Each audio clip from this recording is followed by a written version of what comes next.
总统大选过了后，照惯例行政内阁的总辞，目前是进入看守内阁的状态。也毋过，民众党开记者会，针对三立电视入股中家公司甲镜电视的争议等等，向 NCC 来提出质疑，认为讲这个内阁会当进入看守期，也毋过施政袂当放互烂。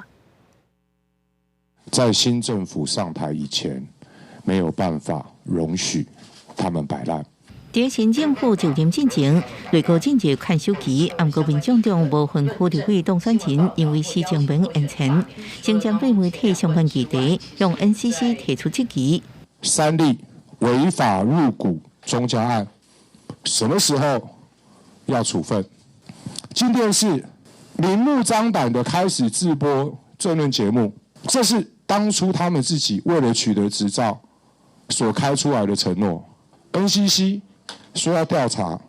继续让大家失望。除了三立入股中家甲镜电视的这部争议，民众党阁点出，在大选期间有部分媒体为向或者是封锁特定候选人，违反选罢法定相关规范，已经提出检举，所以也未得到回应。这两个电视台很明显的一个偏蓝，一个偏绿，但是在总统大选期间都已经成为所谓蓝绿的他们自己所属的